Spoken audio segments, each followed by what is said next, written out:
beautiful people. Welcome to OIA Perspective on Motherland's Nuggets. My name is Omotade Isaac Adekunle. On today's Nuggets, Nigerian singer Olanrewaju Fasasi, popularly known as Sound Sultan, has died at the age of 44. The veteran singer died of a rare cancer disease. The singer's unfortunate demise was announced at the early hours of today, Sunday, 11th of July. The statement added that the late singer and songwriter was survived by his wife, 3 children, and his siblings. May his soul rest in peace. See, we were all born to die. Sunday not mention this. We were all born to die. Be good while you are still on earth. No one leaves this world alive. No one. Settle problems with those who are ready to settle with you. There is nothing in this world. Just be good. Nothing. Moving on. By the way, shout out to our Botswanians friend. Shout out to Botswanians. Sometimes in June, the world's third largest diamond was discovered in Botswana. A mega diamond of a staggering 1,174, yes, I think I'm right, 1,174 carats was recently recovered from the Caraway mine in Botswana, alongside other diamonds though, but this particular diamond stood out among many, the carats, the size, making it one of the largest natural diamonds ever recovered in the world. And right now this is the world largest diamond. World third largest diamond. So at present, the largest diamond ever recorded is the 3,106 carat Cullinan diamond found in South Africa. I think in the year 1905. The Cullinan was subsequently cut into smaller stones, some of which form part of British royal family crowns jewels today. Moving on to South Africa. Former South Africa President Jacob Zuma has been jailed. The guy has been jailed finally. Though he handed over himself to the police after realizing he could not win the state. You see, that's the thing. The war between you as an individual and the state. There's no way you can win such war. So it's either you find a way to come to a truce, or you hand over yourself and be persecuted accordingly, or according to the law. Apart from the bad news many of us know about Zuma, I'm going to share some brief about Zuma. There are some good news also, some information about Zuma you guys don't know about. He was a recognized freedom fighter, alongside Mandela during the time of the apartheid. He was a figure during the apartheid in South Africa. He was imprisoned for 10 years in 1963 for fighting the racist system of apartheid in South Africa. Then went into exile in 1975 to become the spy master of the African National Congress, ANC, before returning to South Africa triumphantly in 1990 and rising to the presidency in 2009. So this guy actually he has a good portfolio at first, but we don't know what, maybe power got into Zuma. Earlier this month, the judges of the Constitutional Court sentenced him to 15 months in prison for ignoring an order to appear before an official inquiry investigating the corruption allegation he faced during his 9-year presidency. Though Zuma insists that his political enemies are using the courts to target him. These are the excuses, one of the excuses Zuma is making. Zuma is tried in a case, or in a separate case, on charges of corruption related to about $5 billion arms deal in the 1990s. He's facing more than 50 counts of corruption, fraud, tax evasion, and money laundering, charges to which he pleaded not guilty during a court appearance sometimes in May. I wish our Nigerian leaders can be called like this. I don't think there has ever been any Nigeria ex-president or head of state that has been persecuted. I don't think so. For me, South Africa has set the pace for a good democratic system of governance. Countries like Nigeria need to emulate what South Africa just did. With Zuma fighting legal battles on various fronts. The big question is, will he ultimately win and walk free, or will he gain even more notoriety as South Africa's most high-profile prisoner? Let me know what you think about this in the comment section. Back to Nigeria, you see, back to our own hometown. Recently the hip hop leader Mazi Nnamdi Kanu was apprehended, or should I say, allegedly abducted in Kenya to face trial here in Nigeria. A few days after Sunday Igboho, we all heard what happened to Sunday Igboho's home. Sunday Igboho's home was invaded. His home was raided at the dead of the night by the security agencies, by Nigeria security agencies. At first, people were wary. People were asking questions. What really happened? Are these herders who attacked Sunday? Fortunately, the Nigerian security agents, that is the DSS, we are glad they came out and owned up to their deeds. They acknowledged they were the one involved in this act in a bid to arrest Sunday Igboho, which led to the deaths of few people. Many believe the raid or attack on Igboho's house at the dead of the night was legally wrong, especially when a court order was not obtained before carrying out such activities. The DSS claimed they got info Sunday Igboho was keeping arms illegally, but Mr. Sunday Igboho has denied these allegations. He said the arms showcased by the DSS was actually not his. So who can't get this? Whose arms are these? Similarly, Nnamdi Kanu's apprehension is being questioned by the British Parliament if the due process was followed legally. So let's go back to the drawing board. Let's go back to the fundamentals. All of this could have been avoided if only the Nigerian government pay attention to people's voice and have the will to make provision for basic amenities.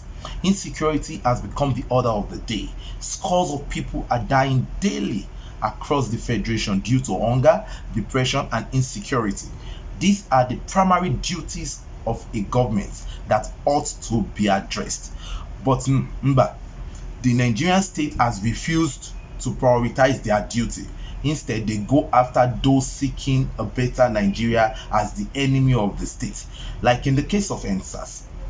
Hence, these better demigods like Nnamdi Kanu and Sunday Igboho, who now crave succession. Who am I to blame? And who am I to blame them? The Nigerian government have given them this porous space since they refuse to do their duty, someone else wants to do their job for them.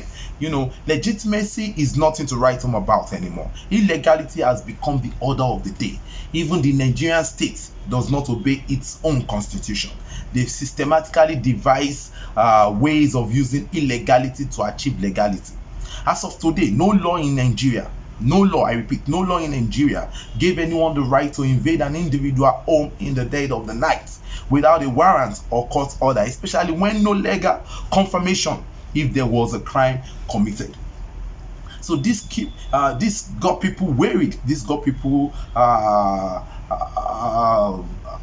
astonished. In the Nigerian constitution, no provision for constitutional review or referendum. You see, so we cannot legally speak of succession, but we can legitimately have this discussion, address the real issues to save Nigeria. This is one of the key roles of those in the National Assembly. From the legitimate discussion, they impute legal backing to address the constitution that is no longer working for all Nigerians, but some Nigerians. The constitution is only working for some Nigerians, not working for all Nigerians. We need what works for all Nigerians, not some Nigerians. So Nigeria, but some Nigerians, even the one that has provision for it to be reviewed has not been reviewed. For example, the Electoral Act. Speaking of succession, every Nigerian has the constitutional right to hold a peaceful rally. It's there in the constitution. You have the constitutional right to hold a peaceful rally or assembly for what is just, and the police must protect them. For this, the Nigerian police, especially that of Lagos State, under the leadership of CP Akim Odumosu, has failed to protect Nigerians whose taxpayers' money are used to pay their salaries. Recently, the last protest held in Lagos, the Yoruba people's protest, a young lady died, a young girl died in the course of the protest. She allegedly died of a stray bullet. This now we have not really confirmed, but if the police was there to do their primary assignment to protect the protesters first, this is something that should have been avoided. So you can't keep pushing people to the wall. You can't. The need for a better Nigeria is long overdue and not negotiable. I personally do not crave secession. All I want, or all I think Nigerians want, is a better Nigeria. Please, I beg and encourage our rulers. I beg them to become leaders and see themselves as our fathers and do the needful for us to have the Nigeria of our dream. God bless the Federal Republic of Nigeria. Still on Nigeria, former Minister of Finance Kemi Adeosun has reacted to the court's ruling on the case involving her participation in the National Youth Service Corps NYSC scandal. We all know the story of Kemi Adeosun, the former finance minister, sometimes back in 2018. There was a news about her to have forged NYSC certificate. So I'm gonna try and break this down a bit. For me, this is victory. This is victory because back then I actually questioned this. I was like, does she really need an NYSC certificate? I mean, let's start from there. Does she really need an NYSC certificate before she becomes a minister of the Federal Republic of Nigeria? I don't think so, But then some people came up and said, then why did she go ahead to forge it? So I'm going to try and break some things down for you to understand. Like I said, for me, it's victory. It was a case of Kemi Adeosun versus the Attorney General, that is Mr. Malami, of the Attorney General of the Federation. When this news broke out in 2018, I shared my views actually, questioned if it is indeed required of her to enroll for NYSC before becoming a minister. Apparently, Adeosun resigned as the investigation was still ongoing on the issue of certificate forgery. Just a few days ago, a federal high court in Abuja vindicated Mrs. Kemi. The case, which was presided over by Honorable Justice Taiwo, ruled that the Constitution does not require the Constitution does not require Mrs. Kemi Adeosun to present her first degree certificate or any other certificate for that matter, including the NYSC certificate, to be appointed a minister in Nigeria. Hope we all understand this part. So more importantly, he also ruled that she was not eligible to perform NYSC by the Constitution, and this is why it happened. Kemi Adeosun was born and brought up, schooled in the UK. She graduated at the age of 22 in 1989, and at that time she wasn't a Nigerian citizen. At this time, the 1979 Constitution was against the idea of dual citizenship. It says if you are a dual citizen, for you to become a citizen of Nigeria, you have to renounce your citizenship of that other country. And she then returned to Nigeria. She later returned to Nigeria at the age of 36. By then, we have the 1999 Constitution in place, which enables dual citizenship now.